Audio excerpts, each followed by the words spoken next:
કહ્યું કે ઘણા બધા સેક્ટરની અંદર આજે તેજી છે, એમાંથી આઈટી શેર્સ એવા છે કે જ્યાં આગળ આજે જોરદાર તેજી જોવા મળી રહી છે અને નિફ્ટી આઈટી ઇન્ડેક્સ લગભગ આજે 2% જેટલો ઉછળ્યો છે. તો આઈટી સેક્ટરની અંદર કેમ આજે આટલી મોટી તેજીની રેલી જોવા મળી રહી છે તેની વિગત લઈએ સહયોગી યતિન મોટા પાસેથી. યતિન, જણાવો આઈટી સેક્ટરમાં જે ઉછાળાના કારણો શું છે?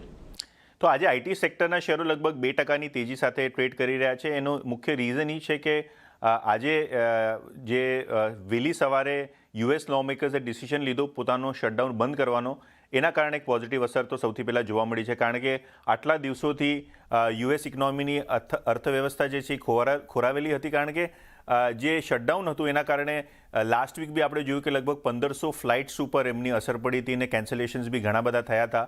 અને હવે લો મેકર્સે પોતાનું જે રિસ્ટોરેશન કર્યું છે એના કારણે અક્રોસ ધ બોર્ડ આજે મોમેન્ટમ જોવા મળી રહ્યું છે. તેની સિવાય સેકન્ડ હાફની અર્નિંગ્સમાં બી પિકઅપની વાતો ચાલી રહી છે. એનાલિસ્ટ લોકોના મતે સેકન્ડ હાફનું ડિસ્ક્રિશનરી સ્પેન્ડમાં પિકઅપ રહેશે. આર્ટિફિશિયલ ઇન્ટેલિજન્સના પ્રોજેક્ટમાં બી એક મોટો ઉછાળો આપણે જોઈ શકીએ છીએ. અને પર્ટિક્યુલરલી ઇન્ડિયન આઈટીની વાત કરીએ તો જે બે મોટા સેક્ટર્સ છે જેને તેઓ સર્વિસ કરે છે, સૌથી પહેલાં બેન્કિંગ અને એના બાદ ઇન્સ્યોરન્સ, આ બંને સેક્ટર્સમાં બી એક મોમેન્ટમ સેકન્ડ હાફમાં આવે. કારણ કે ફેડરલ રિઝર્વનું રેટ કટ એટલે ત્યાં અમેરિકામાં વ્યાજદરના ઘટાડાને બી વાતો થઈ રહી છે કે સેકન્ડ હાફમાં ગમે ત્યારે એક રેટ કટ આવી શકે છે 25 થી 50 બેસિસ પોઈન્ટનું. અને એના કારણે ગ્રોથને એક ઇમ્પેટસ મળશે, જેના કારણે આઈટી શેરોને આજે ફાયદો થતા તમને જોયો છે.